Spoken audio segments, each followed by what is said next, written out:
Bueno, buenas noches, queridos compañeros, queridos profesores, queridos jefes. Vamos a iniciar con nuestra reunión bibliográfica con la presentación de un caso clínico. El tema del cual vamos a hablar hoy serían las complicaciones anestésicas en cirugía laparoscópica, eh, sobre todo a nivel de la parte abdominal. El tutor es la doctora Nelly Garcete. Los residentes que participan de esta exposición son el doctor Andrés Valdés, el doctor Raúl Santa Cruz y el doctor Juan Mesa, quien les habla. Bueno, empezaremos primeramente hablando del caso clínico. Antes de comenzar, me gustaría acotar de que si por algún problema técnico se extiende un poco más la charla fuera de los 40 minutos de tiempo que da esta plataforma para hacer la charla, volveremos a crear otra sala para discutir si es que quedaron algunos temas pendientes. Empezamos entonces con la charla. Muy buenas noches, soy Andrés Valdés, residente del primer año. Vamos a empezar con el caso clínico.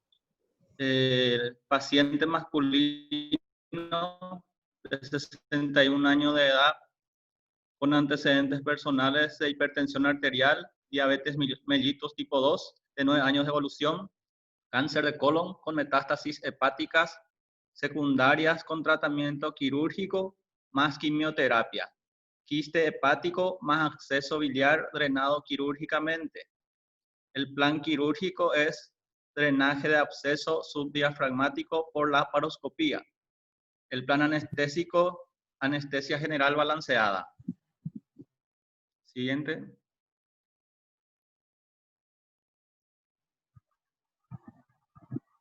Ingresa a quirófano hemodinámicamente estables con signos vitales de presión arterial 119/79, saturación de 92%, frecuencia respiratoria 18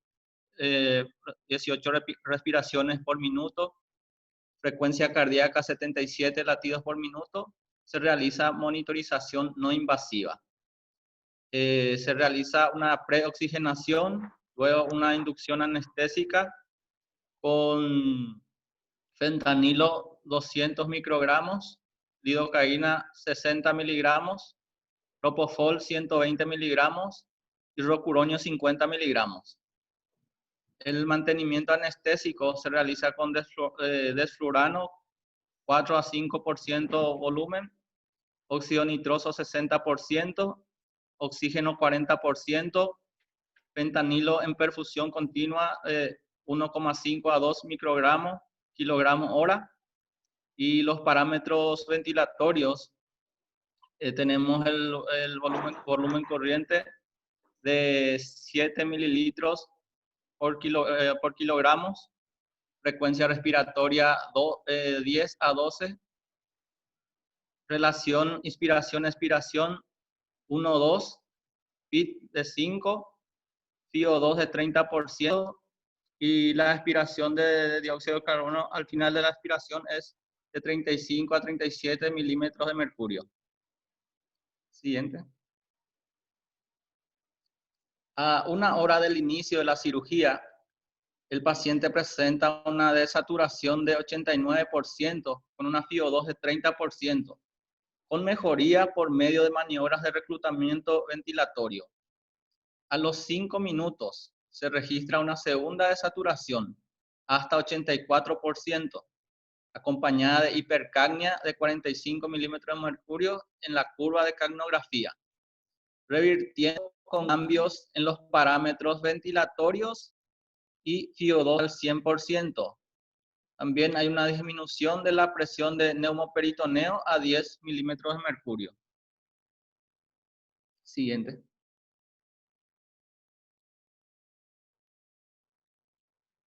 A los 3 minutos se aprecia aumento súbito y progresivo del dióxido de carbono en la curva de capnografía hasta 54 milímetros de mercurio, con desaparición de curva de dióxido de carbono de manera brusca, además de desaturación de 70%, acompañado de cambios hemodinámicos, taquicardia de 110, latidos por minuto y potencia diastólica.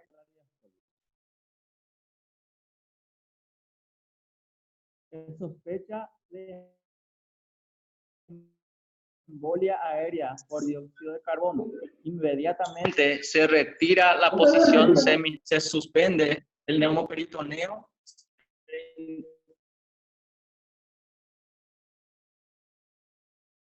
Se inicia rápida con mejoría progresiva en parámetros de oxigenación y hemodinámicos.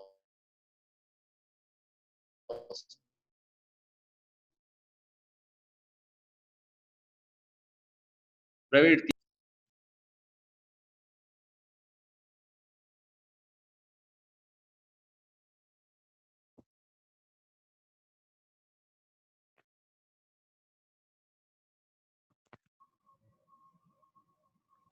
Bueno, voy a hablar de los efectos fisiopatológicos de la laparoscopía antes de hablar de las complicaciones. La laparoscopía tiene efectos importantes en la economía en relación con el neumoperitoneo, ¿verdad? La introducción de gas para crear el espacio virtual donde se va a trabajar, donde se van a introducir los instrumentales quirúrgicos. Se observó que cuando la presión intraabdominal aumenta por encima de 10 milímetros de mercurio, ya comienzan a aparecer los efectos hemodinámicos. Y por encima de 15, ¿verdad? O 20 milímetros de mercurio, estos son cada vez más graves, ¿verdad? Por eso se recomienda mantener una presión intraabdominal entre 12 a 15 milímetros de mercurio para la mayoría de los procedimientos. A nivel hemodinámico, vemos entonces que el neumoperitoneo produce un aumento de la presión intraabdominal.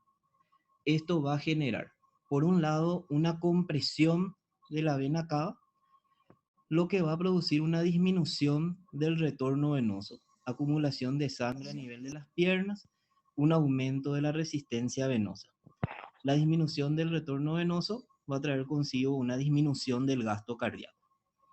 También el aumento de la presión intraabdominal por la distensión generada por el gas va a producir una irritación de receptores neuroendocrinos que se encuentran a nivel del peritoneo, con la liberación de diversas sustancias neurotransmisoras, entre ellas, por ejemplo, las catecolaminas, la noradrenalina y la vasopresina, lo que va a generar un aumento de la resistencia sistémica y un aumento de la presión arterial. Esto también podría traer como consecuencia una alteración del gasto cardíaco. Generalmente estos cambios hemodinámicos son bien tolerados en pacientes sin otras comorbilidades y dentro de esos rangos de seguridad que dijimos de aproximadamente 12 milímetros de mercurio de presión intraabdominal. Ahora, en los pacientes que tienen ya alguna comorbilidad pueden traer graves problemas. A nivel respiratorio, se puede observar una alteración en los niveles de CO2. Aquí podemos una gráfica donde inmediatamente después de realizar la insuflación inicial, el nivel de PCO2 va a ir subiendo, que está acá en azul, perdón, va a ir subiendo el nivel de PCO2. Lo mismo pasaría con el nivel de PET-CO2, ¿verdad? El nivel expirado, o sea, el nivel de CO2 al final de la expiración. Y vemos también que con el aumento de la PCO2 se va a producir una disminución de nuestro pH. Característicamente, este aumento del CO2 y del CO2 expirado comienza a estabilizarse a los 10 o 15 minutos después de haber iniciado la insuflación. Entonces, en el periodo inicial es donde vamos a tener un aumento, ¿verdad?, mayor de la CO2 y luego eso se va a estabilizar.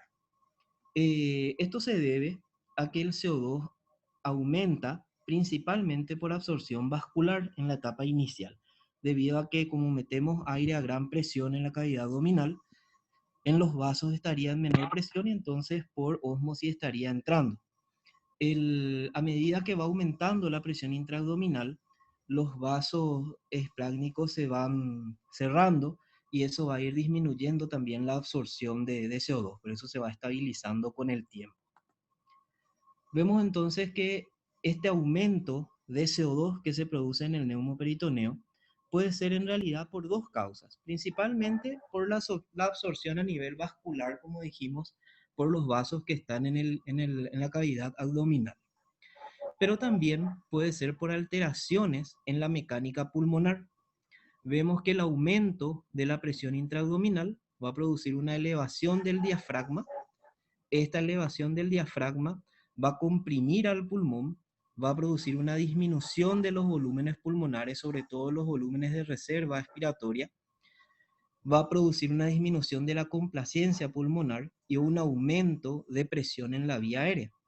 Todo esto puede predisponer a atelectasias y a un aumento del espacio muerto dentro del pulmón, ¿verdad? Generando alteraciones en la relación ventilación-perfusión, ¿verdad? Esta alteración en la relación ventilación-perfusión es la que puede ayudar a empeorar nuestra hipercapnia, ¿verdad?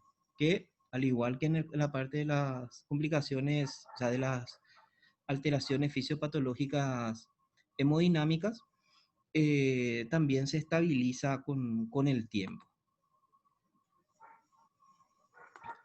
En esta gráfica se observa que la PA, el nivel de CO2 en sangre y el nivel de CO2 expirado va aumentando. En los pacientes con ASA1, ¿verdad? Aumenta ambos parámetros casi en proporciones similares. Pero en pacientes con ASA 2 o 3, o sea, pacientes que ya tengan alguna alteración cardiopulmonar, vamos a observar que ambos parámetros van a aumentar, pero fíjense que el CO2 expirado no aumenta tanto como el CO2 a nivel de la sangre. Entonces, en pacientes que tengan alguna cardiopatía o alguna alteración pulmonar como EPOC, asma, el CO2 expirado, si bien es un parámetro que nos sirve a nosotros para controlar los niveles de CO2, no es tan fiable porque su aumento no es tan alto como ocurre con el nivel sanguíneo. Esto, como dijimos, se debe a alteraciones en la ventilación-perfusión. Bueno, además del efecto hemodinámico y cardiopulmonar, también el neumoperitoneo puede generar alteraciones a nivel renal. El aumento de la presión intraabdominal va a producir un aumento de la presión en las venas renales. Esto va a generar un aumento en la presión capilar intraglomerular, lo que va a disminuir la perfusión renal y podría generar una disminución de la diuresis, ¿verdad? Y o sea, una oliguria. Se ve que estos cambios ocurren principalmente con presiones intraabdominales mayores a 15 milímetros de mercurio. Generalmente esta alteración, esta disminución del ritmo diurético generado por el neumoperitoneo es revertido espontáneamente. En las 24 horas generalmente ya se normaliza la función renal, pero si el paciente ya tiene una alteración previa, puede generar más problemas. También el aumento de la presión intraabdominal puede aumentar el riesgo de reflujo gastroesofágico y también puede tener efectos a nivel central, sobre todo a nivel de la presión intracraneal.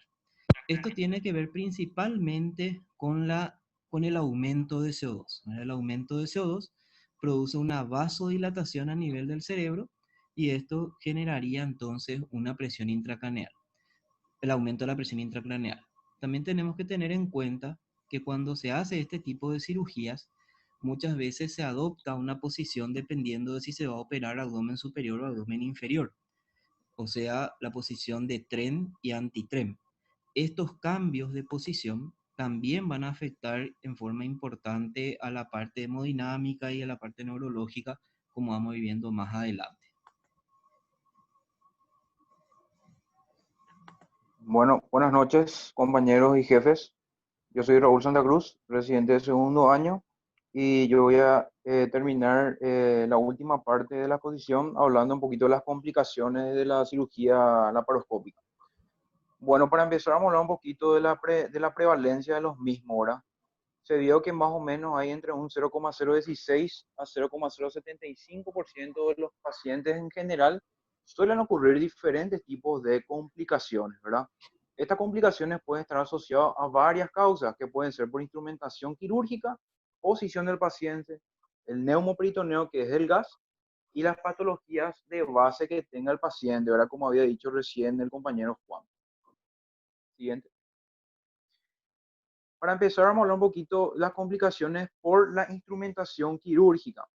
Nosotros sabemos que en las cirugías por laparoscopía se utilizan trócares, ¿verdad? Que son instrumentos que se utilizan para poder perforar la pared abdominal y poder meter los instrumentales. A veces estos instrumentales pueden generar daños a nivel vascular y también a nivel de las vísceras. Y esto es una complicación también que suele ocurrir, ¿verdad? Y puede producir entonces hemorragias, después peritonitis postoperatoria, ¿verdad? Y daños mismos de los órganos. Siguiente. Acá tenemos un cuadro nada más que habla sobre los cambios hemodinámicos que pueden verse en los cambios de posición del paciente, ¿verdad? Nosotros estamos acostumbrados generalmente en las cirugías, por ejemplo, de vesícula, que te piden el antitren y de cúbito lateral, ¿verdad? Acá tenemos dos casos, ¿verdad? Cuando le ponemos al paciente en posición de tren de Lemur invertido, o es el famoso antitren, o también posición en rampa, y la posición en tren de Lemur, ¿verdad? Cuando le colocamos al paciente en antitren, nosotros tenemos que primeramente, perdón, en la posición de tren invertido, ¿verdad? Nosotros tenemos que aumenta la cantidad de sangre, hay una éstasis sanguínea a nivel de los miembros inferiores, ¿verdad? Eso favorece a que disminuya la precarga, el retorno venoso, y eso a su vez lo que hace es que haya mayor riesgo de trombosis venosa profunda, justamente porque hay éstasis sanguínea. Y eso también hace que descienda el diafragma justamente por la posición del paciente en antitren, y eso puede también manejarse con un mayor volumen tidal, justamente porque está un poco más relajado el diafragma. Y después tenemos la posición en tren de Lemur, ¿verdad? Que está la cabecera hacia abajo, ¿verdad? Y tenemos entonces que mejora el retorno venoso y la precarga, pero en este caso se comprime un poquito el diafragma y no favorece tanto a poder ventilarle con mayores volúmenes corrientes en el paciente. Siguiente. Bueno, vamos a hablar un poquito sobre una de las complicaciones más frecuentes que hay en este tipo de cirugía, que es el enfisema subcutáneo, ¿verdad? Más de uno alguna vez habrá visto, ¿verdad? O habremos palpado, ¿verdad? Lo que es el enfisema subcutáneo, generalmente asociado a este tipo de cirugías. Generalmente más nosotros vimos en quirófanos en las cirugías bariátricas, ¿verdad? Bueno, el enfisema subcutáneo es cuando una porción de gas o de aire entra dentro del tejido subcutáneo. Esto generalmente se ve en las cirugías torácicas porque ahí se suele tocar pleura. Generalmente en las cirugías como las neumonectomías, las cirugías, las toracotomías, también por ejemplo las cirugías donde se toca esófago, por ejemplo las bariátricas, la funduplicatura de Nissen, todas esas cirugías aumentan mucho la prevalencia de este tipo de complicación. Generalmente también está asociado al tiempo quirúrgico. Cuando dura más de 3 horas, o en algunos textos dicen 200 minutos para arriba, hay mayor riesgo de que haya enfisema subcutáneo. También está asociado a la edad del paciente, ¿verdad? Mayor a 65 años, y también las cirugías torácicas. ¿Cómo nosotros podemos ver? Podemos ver en nuestro monitor si está sucediendo este tipo de complicación. Habitualmente el enfisema subcutáneo no produce así cambios hemodinámicos importantes, ¿verdad? Pero en nuestro monitor nosotros podemos observar que en un corto periodo de tiempo, más o menos en 20 a 30 minutos, empieza a subir el FCO2. Nuestra capnografía empieza cada vez a subir más incluso un 25% sobre la línea basal. Entonces, nosotros si no vemos cambio hemodinámico, no hay hipotensión, no hay brading ni taquirritmia, no hay otra alteración, entonces podemos asociar que probablemente hay un enfisema subcutáneo. Además que nosotros tenemos que palpar también la zona del cuello, el rostro o el tórax superior y vamos a poder sentir las crepitancias si realmente hay eso. Siguiente.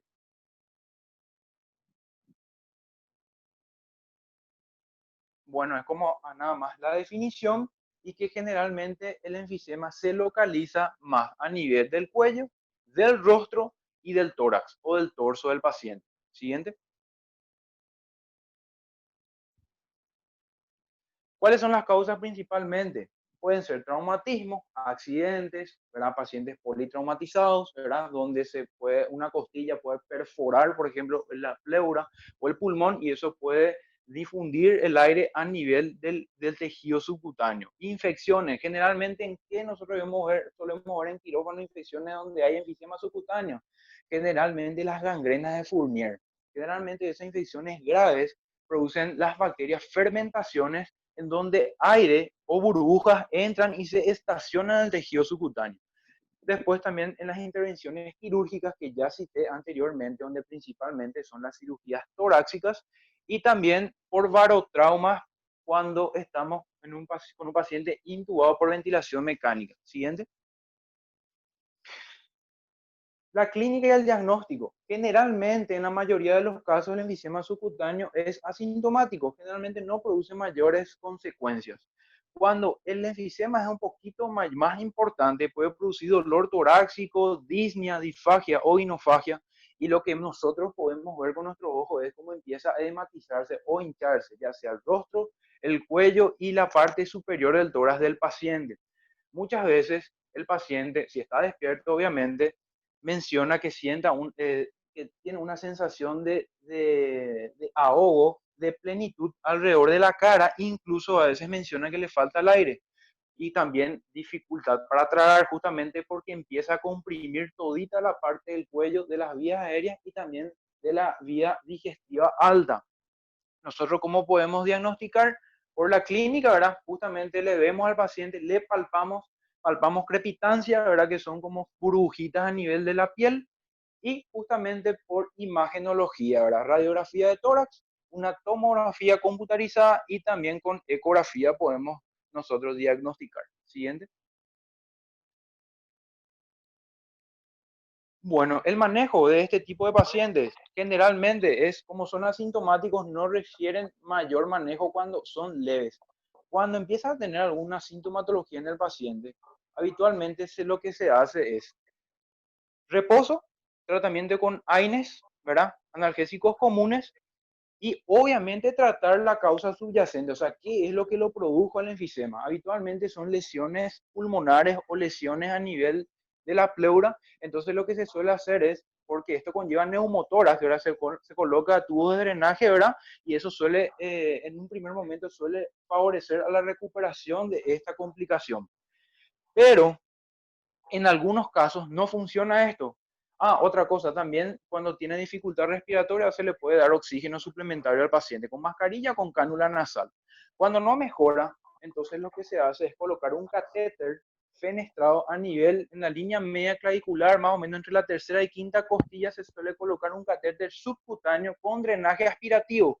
Eso se deja para absorber ese enfisema, o sea, esas burbujas de aire que están en el tejido subcutáneo, y se vio que ese tratamiento mejora casi instantáneamente la sintomatología del paciente.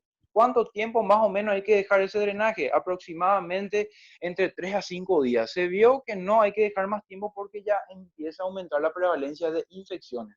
Siguiente.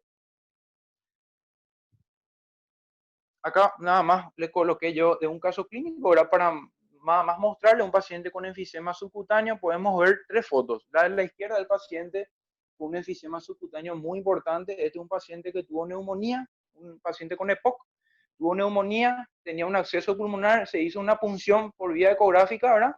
Y ocurrió un accidente, ¿verdad? Se perforó la pleura, se produjo un neumotórax y después un enfisema subcutáneo, ¿verdad? Se le colocó un tubo de drenaje pleural, no funcionó, entonces se colocó el tubo de drenaje aspirativo, el catéter fenestrado a nivel torácico que recién mencioné. La foto del medio es 6 horas después, cómo ya va mejorando, y la última foto es el paciente 5 días después. Y menciona el texto que la mejoría es instantánea en la sintomatología, por lo menos del paciente. Siguiente. Bueno, tenemos también el capnotórax, el capnomediastino y el capnopericardio. Como dicen los nombres de los subtítulos, ¿verdad? Es cuando el gas o el CO2 entra en estos compartimientos. Nosotros vemos que acá puede producir, cuando es importante, puede ya producir también alteraciones hemodinámicas, y a su vez también como los vasos sanguíneos empiezan a absorber CO2, se puede ver hipercapnia y a la vez también ya hipoxemia, ¿verdad? Generalmente lo que hay que hacer es tratar de lavar un poco esto, ¿verdad? hay que reducir obviamente la presión de insuflación, ¿verdad? Con el neumoperitoneo, hiperventilar y aumentar el TIP, ¿verdad? Para mejorar un poco esta complicación. Y obviamente, si es muy grave y ya no hay casos, se colocan entonces tubos para poder, tubos torácicos, ¿verdad? Como para producir descompresión de este exceso de gas dentro de estos compartimientos. Siguiente. Otras complicaciones pueden ser arritmias cardíacas, pueden ser bradirritmias, taquirritmias y también pueden producir alteraciones hemodinámicas importantes. Ahora voy a hablar de la complicación, ¿verdad?, más importante y más grave, que es el embolismo gaseoso, ¿verdad? Siguiente. El embolismo gaseoso, como dice su nombre, ¿verdad?, es una embolia, ¿verdad?, es una burbuja de aire que puede entrar ya sea en la vena o en la arteria, ¿verdad?, o comunicarse entre sí. Puede ser por eso un embolismo venoso, arterial, y paradójico es, por ejemplo, cuando pasa de un compartimiento capilar a otro, que puede ser, por ejemplo, en los pacientes que tienen foramen oval permeable, o también donde hay shunt, ¿verdad? Pacientes donde tienen comunicaciones eh, en interventriculares anormales, donde hay una mezcla de sangre venosa y arterial. Siguiente. Este es nada más un cuadro que diferencia cuáles son los factores predisponentes, que pueden ser factores quirúrgicos, anestésicos y factores del paciente. Quirúrgicos, como nosotros habíamos visto, puede ser justamente por los diferentes tipos de cirugías que puede afectar al paciente. Puede ser una laparoscopía, puede ser también una cirugía craneal, puede ser una histerectomía, una endarterectomía carotídea, diferentes tipos de procedimientos donde accidentalmente se puede ir un émbolo de gas a nivel del vaso sanguíneo.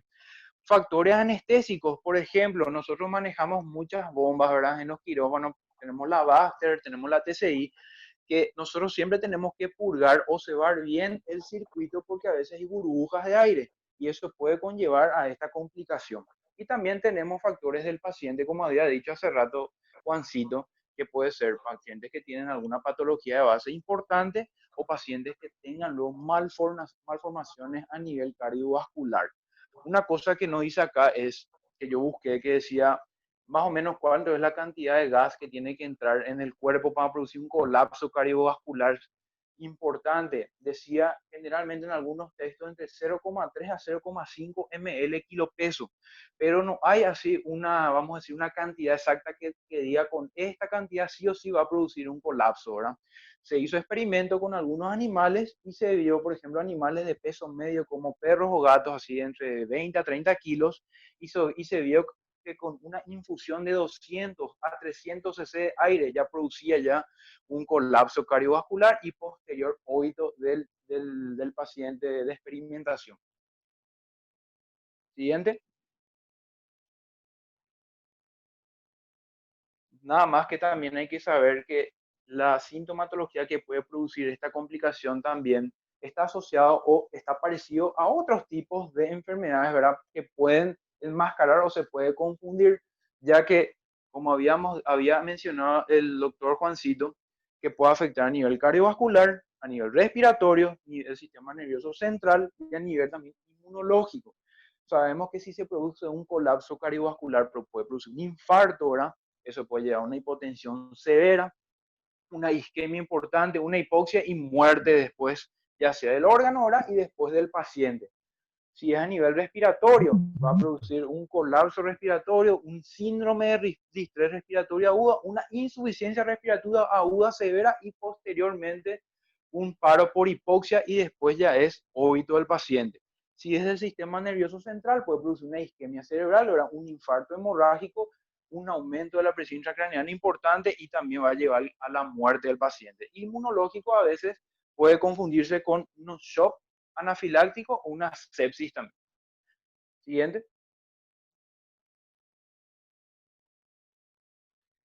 Para ir terminando esta parte, nosotros tenemos que tratar de diagnosticar esta complicación y nosotros tenemos dos tipos grandes de monitorización, que es monitorización invasiva y no invasiva. Primeramente está la no invasiva, ¿verdad? Que nosotros tenemos varios tipos de medios de diagnóstico. Pero nosotros podemos diagnosticarlo por medio de ecodoppler precordial, tenemos Doppler transcraneal y también con un simple estetoscopio. ¿Para qué sirven estos medios? Si nosotros estamos sospechando de lo que le está pasando a nuestro paciente, si por supuesto tenemos estos medios, nosotros podemos hacerlo y ver si realmente hay alguna burbuja de aire o no en nuestra cavidad cardíaca. Por supuesto, para nosotros es muy difícil esto porque no contamos con estos medios en quirófano, pero es importante mencionarlos, ¿verdad? Y obviamente tenemos lo que sí o sí tenemos por lo menos, ¿verdad? En quirófano es un estetoscopio. Le podemos colocar al paciente a nivel precordial y empezamos a buscar, ¿verdad? Generalmente algunos dicen que es un sonido como una rueda de molino, pero ¿qué es la dificultad de esto? Que deben ser embolismos muy severos y muy graves para sentirse, para poder diagnosticar por medio de un estetoscopio. Porque si son muy leves, no se escucha nada, no hay diferencia, pero menciona eso la literatura. Lastimosamente nosotros no contamos con otros medios de diagnóstico intraquirúrgico, ¿verdad? Siguiente. Y tenemos la monitorización invasiva. Se vio que acá que el más sensible y específico, pero obviamente uno de los más difíciles de conseguir es la ecografía transesofágica. Si ustedes ven ahí en el dibujito, dice que vos podés incluso detectar 0,02 ml por kilo peso de gas y podés vos ya diagnosticar, podés ver ya con este método auxiliar. Por supuesto, todos los métodos tienen ventajas y desventajas, y para nosotros obviamente es la adquisición, la adquisición de este tipo de monitoreo que no tenemos, ¿verdad? Pero que sí podemos tener en quirófano, que habitualmente podemos obtener, que son los catéteres, ya sea vía arterial, ¿verdad? A nivel de la arteria pulmonar, que es por el catéter de Schwann-Sang, ¿verdad? Y para presión venosa central. Es como una vía central. Nosotros hacemos y aspiramos, ¿verdad? Y si viene burbuja, entonces ya estamos diagnosticando que hay embolia gaseosa. Estos son más o menos nuestras modos de monitorización, ya sea invasiva y no invasiva. Siguiente. Bueno, lo que vamos, esta última parte es ¿qué le vamos a hacer a un paciente que viene con que nos toca ahí en quirófano una embolia gaseosa? Primeramente nosotros sospechamos, ¿verdad? Empieza a caer la presión arterial drásticamente, nosotros no vemos ni un sangrado, no vemos una lesión o algo que justifique eso, empieza a bajar nuestra PA, de repente empieza a haber taquicardia o en su contrario puede haber bradicardia, empezamos a ver que cae nuestra capnografía y empieza a desaturar también el paciente. Entonces automáticamente nosotros, si no tenemos otra causa, tenemos que sospechar ya nomás en una embolia gaseosa. ¿Qué tenemos que hacer nosotros? Primeramente decirle al cirujano que pare, deje de insuflar. Tenemos que hacer nuestra posición de seguridad, que es colocarle al paciente en decúbito lateral izquierdo, que también se conoce como posición de Durand, que es para qué se hace en decúbito lateral izquierdo, porque la burbujita sube hacia el ápice del corazón derecho, entonces de esa forma deja de obstruir los vasos pulmonares y el tronco arterial pulmonar, y de esa forma favorece un poco que el corazón otra vez trabaje mejor y favorece nuestra hemodinamia. Obviamente tenemos que estar preparados con inotrópicos, tenemos que tener fluidos, ¿verdad? Todo para hacerle una carga al paciente para revertir esa inestabilidad hemodinámica, ¿verdad? Siguiente. Siguiente, eso es nada más lo que le acabo de decir.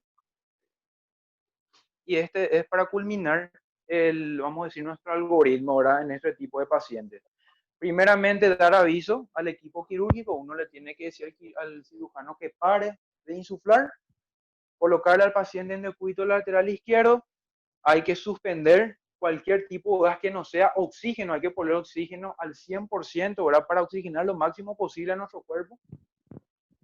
Hay que hidratarle, hay que abrir al máximo todas nuestras terapias de infusión por cristaloides o lo que tengamos para mejorar la hemodinamia.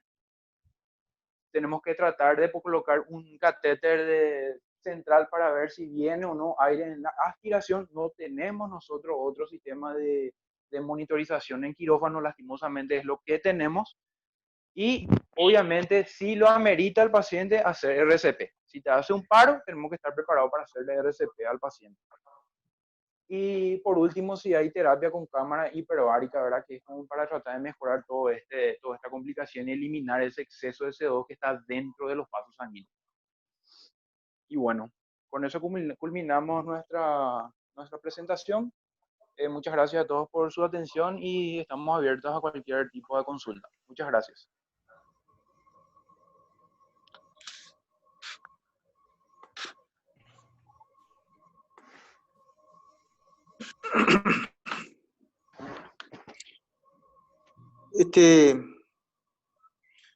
Yo quiero hacer algunas observaciones.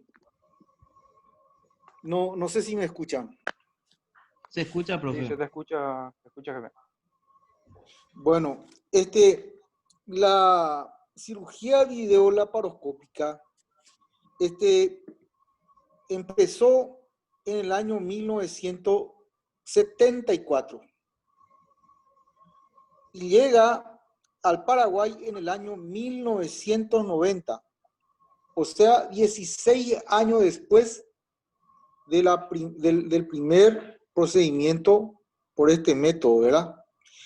Y esta cirugía es muy interesante porque hasta ese momento, hasta ese entonces, hasta el año 1990, los gestos quirúrgicos innovadores se hacían en el Hospital de Clínica Facultad de Medicina.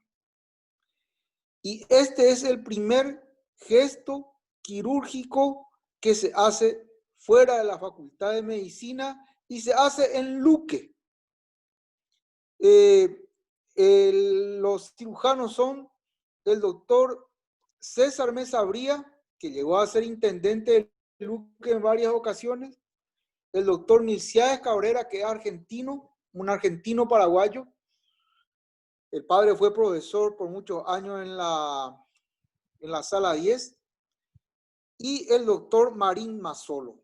Esas tres personas hacen la primera colecistectomía por vía laparoscópica en el centro, creo que es regional de Luque, en un hospital de Luque.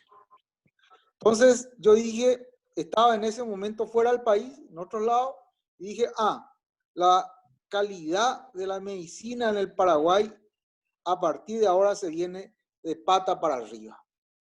¿Por qué un gesto quirúrgico innovador se hace afuera y no en el hospital? Porque hasta ese entonces esa era la tónica. Del hospital de clínica salían los recursos humanos que estaban calificados para hacer todo tipo de procedimiento clínico o médico fuera del hospital. Esta vez las cosas ya empiezan a invertirse, año 1990. En el año 1974, cuando esto se comenzó, se empezó primero con agua, se inyectaba agua, pero el agua también se absorbe y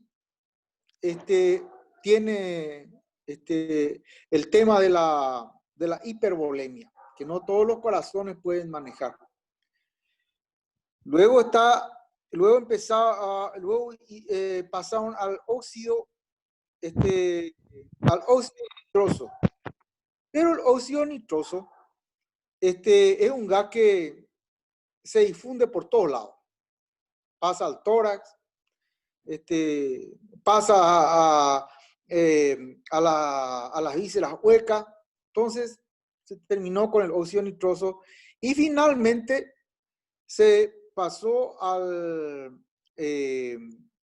CO2, al gas carbónico, que también se absorbe, pero se elimina por el pulmón. Hay que saber también que la eliminación del CO2 se hace por el pulmón y la capnometría, en cierto modo, es una medida del retorno venoso. Ahora, otra cosa, la presión en la vena cava. La presión de la vena cava está en función a la respiración. Ustedes saben que al respirar, en la inspiración, la presión se hace negativa hasta -4. Y en la expiración, la presión se hace positiva algunas veces hasta +4. Esa presión es la que hace posible el retorno venoso. El retorno venoso en realidad depende de 3 cosas. Una, la compresión de los músculos sobre el sistema venoso que hace que la sangre progrese hacia arriba. 2, la presión arterial media. La presión arterial media es la que hace que del capilar se empuje la sangre de la cava hacia el corazón. Tal es así que nosotros sabemos que la PAM, cuando la PAM cae por debajo de 60, por ejemplo a 50, el retorno venoso cayó 30%.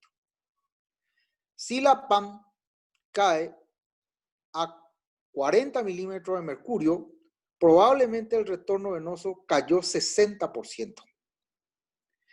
Y si uno en ese momento no toma medidas y esa PAM sigue cayendo, en 15 minutos o en 20 minutos ya hay un paro.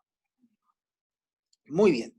Entonces la presión en la vena cava es de 0 a -4. Así desde el punto de vista práctico. ¿Qué pasa? Cuando el paciente se duerme, desaparece la contracción muscular, uno de los factores. Desaparece también la presión negativa de la respiración. Ahora la presión se hace positiva. Bueno, y todas esas cosas se suman a la otra presión, que es la presión intraabdominal. Si ustedes saben que el corazón derecho tiene una presión diastólica de 10 a 12 milímetros y una presión sistólica que está entre 20 a 25 milímetros de mercurio. Y hablamos de hipertensión pulmonar cuando la presión está por encima de 30 milímetros de mercurio. Muy bien. Cuando el paciente se duerme, se relaja, ustedes le ponen una presión positiva. Vamos a decir que esa presión positiva, para tener el volumen corriente que ustedes necesitan, es de 10-12. Eso 10-12 se va a sumar ¿a qué? A los 10-12 de la presión intraabdominal. Ya estamos hablando entonces de una presión que está entre 20 a 25 milímetros de mercurio. Muy bien. Todas esas cosas hacen que disminuya el retorno venoso, caiga el gasto cardíaco y caiga también el débito sanguíneo de filtración glomerular. Un fenómeno que ustedes pueden notar muy rápidamente es que desde el momento que empieza la insuflación del abdomen, el paciente deja de orinar. ¿Qué ocurre en la gráfica que ustedes mostraron? Al comienzo, en el momento en que se inyecta el gas, las venas están distendidas. Y entonces, el gas no es que pasa por ósmosis. Por ósmosis pasan los líquidos, el agua. Por ejemplo, la proteína hace que el agua venga de donde la presión oncótica es mayor. En este caso, lo que ocurre es una difusión.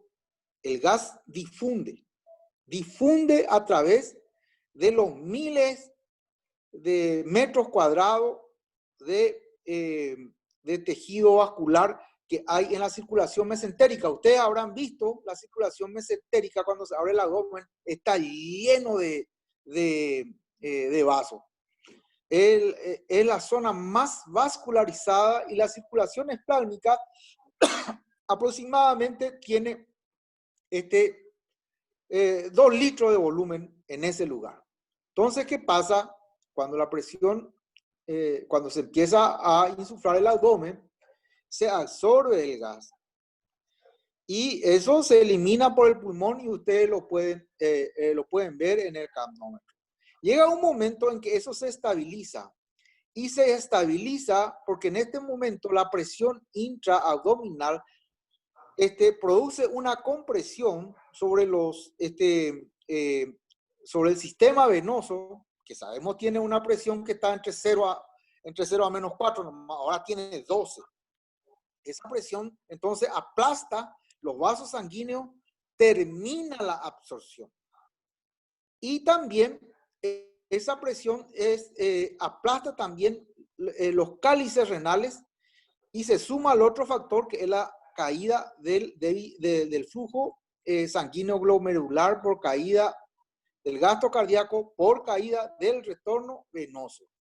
Y empieza a activar el sistema simpático y aumenta la resistencia periférica y se produce una hipertensión arterial sistémica. La presión arterial sistólica empieza a subir por el aumento de la estimulación simpática, pero el retorno venoso está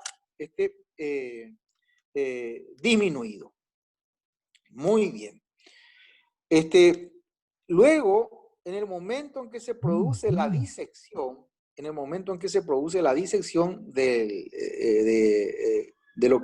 órgano donde se está trabajando, se produce aperturas de vasos y por allí se absorbe nuevamente CO2.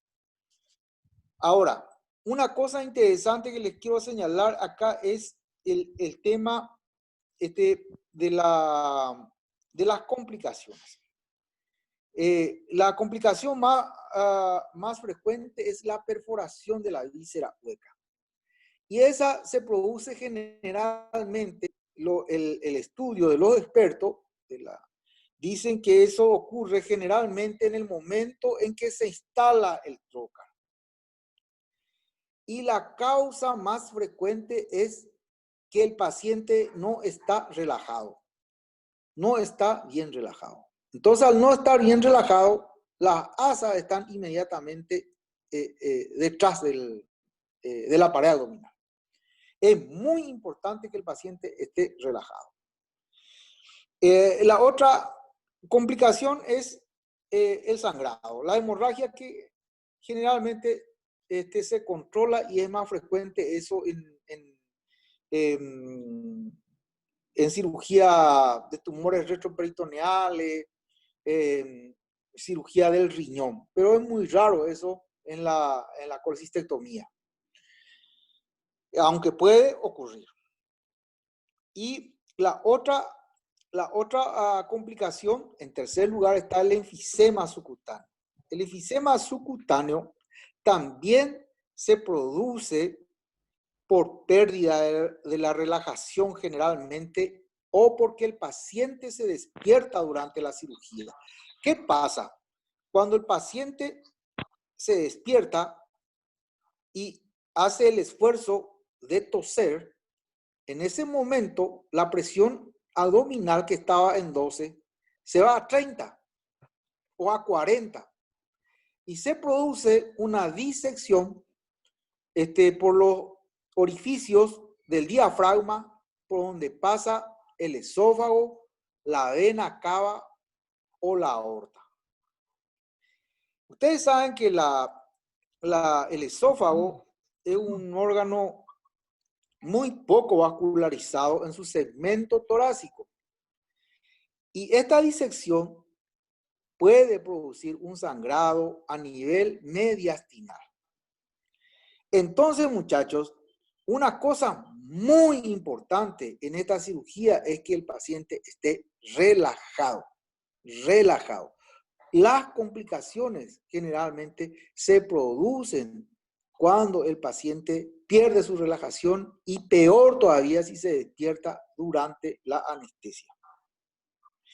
El enfisema, esto ya así es, el enfisema que se produce allí en el cuello, generalmente se reabsorbe solo.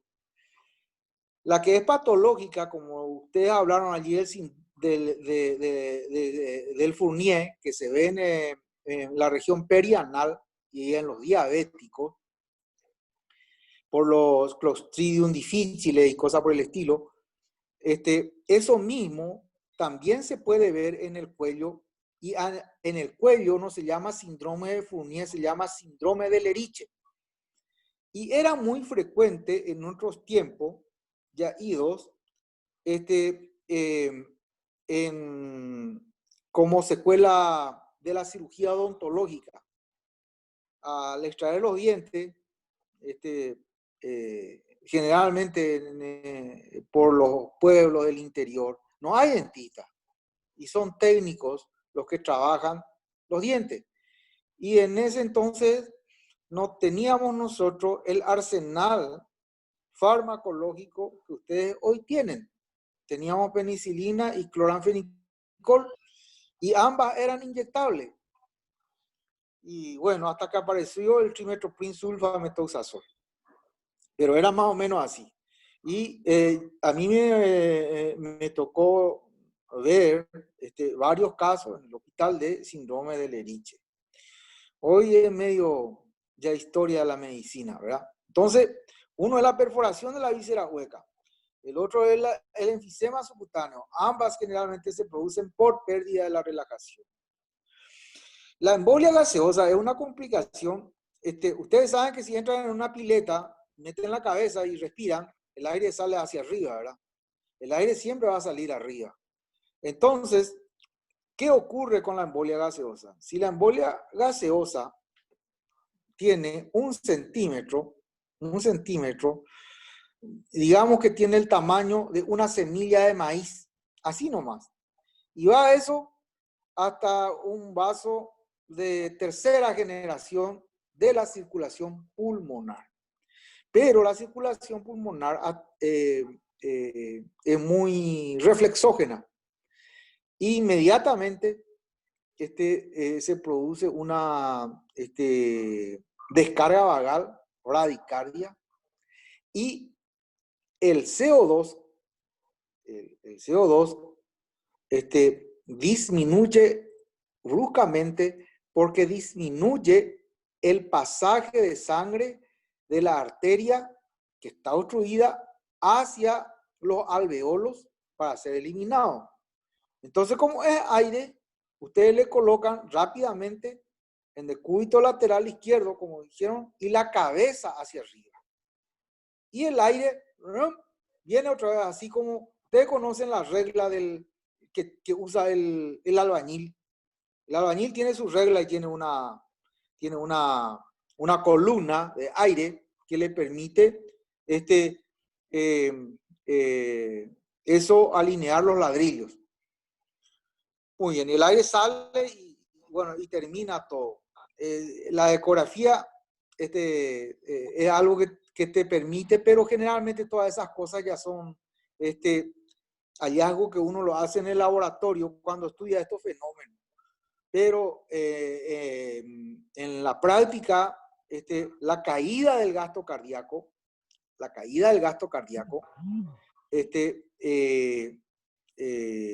y la caída del CO2, un CO2 que estaba en 38, 40, y en menos de un minuto cayó a 25.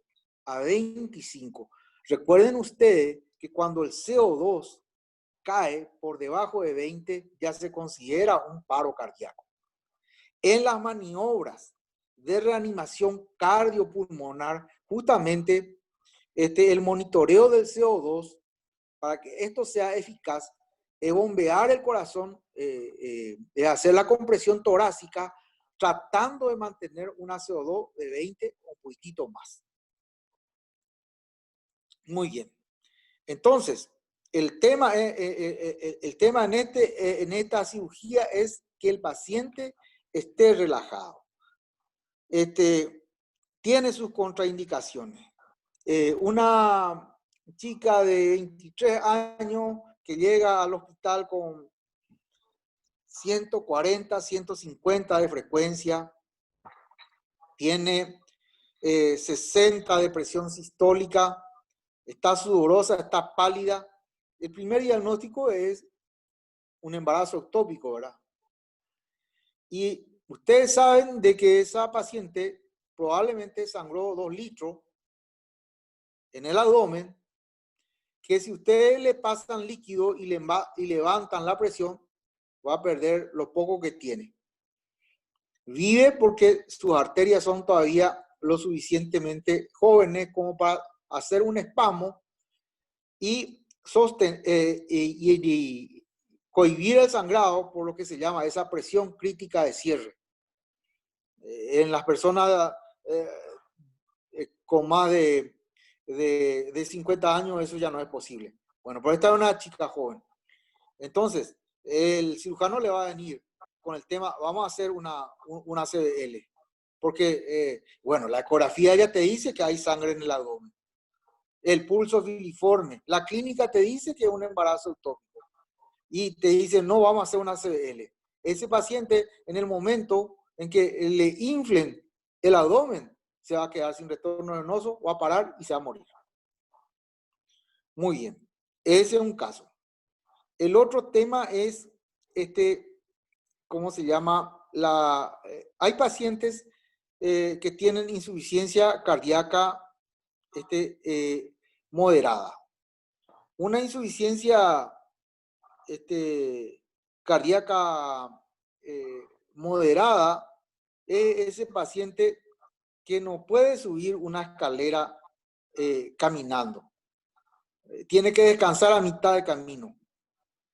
Esos pacientes, cuando van a cirugía laparoscópica, la caída del retorno venoso agrava más su insuficiencia cardíaca y la presión arterial sistólica, en vez de dispararse, cae. Pero el CO2 se mantiene alto. Entonces, eso es algo que ustedes lo pueden ver en personas que tienen 65, 70 años, un poquitito más, personas que tienen cardiopatía, que toman enalapril y que tienen en el momento de la consulta tienen una presión de 12,8. Pero en el momento en que se hace el neumoperitoneo, el CO2 se sube muy lentamente y la presión sistólica a los 10 se mantiene alrededor de lo que es la presión inicial y a los 5 o 10 minutos la presión sistólica empieza a caer. Cae a 100, pero se mantiene la eliminación del CO2. En esos pacientes, la dobutamina es una droga que les puede ayudar para mejorar el gasto cardíaco, la caída de la presión sistólica y también la eliminación de CO2. Esos pacientes cae la presión sistólica y su eliminación de CO2 llegan hasta 30 y después nunca suben, empieza a caer. Cae la CO2 a 27, cae la CO2 a 26, a 25, está allí con tendencia de irse hacia abajo lentamente. Esos son pacientes que tienen insuficiencia cardíaca. Muy bien, estas son las cosas que más o menos se me ocurre, ¿verdad? Atención generalmente el aumento de la presión intraabdominal. Una presión intraabdominal que estaba en 8, 10, ahora está en 12, ahora está en 15. Generalmente no es porque la máquina no esté eliminando el CO2. Generalmente es porque el paciente está perdiendo su relajación. Y al perder su relajación, aumenta el tono de los músculos abdominales y eso va aumentando lentamente la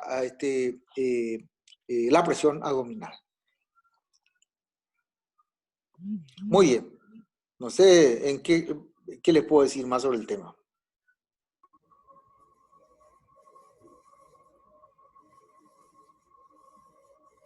Muchísimas gracias, profe, por sus acotaciones. No sé si alguna persona quiere hacer alguna pregunta en particular.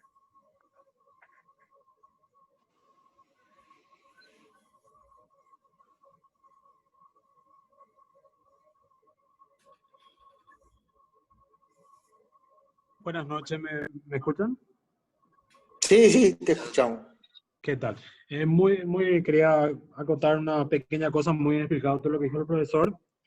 No sé si nombraron otra complicación que no suele ser muy frecuente, pero que de repente para la gente que no tiene tanta experiencia en cirugía laparoscópica, un ejemplo, una CBL, una hernia, que es una corrección de hernia inguinal o una resección de recto, que uno entra, se le induce al paciente, se le intuba, todo perfecto, mete el trocar umbilical, aumenta la presión intraabdominal, 12 a 15 mantienen los cirujanos y te piden por favor posición de tren de Lemburg. Se hace posición de tren de Lemburg y en los siguientes 5 a 6 minutos disminuye la saturación de oxígeno misteriosamente en 95, 94, 93.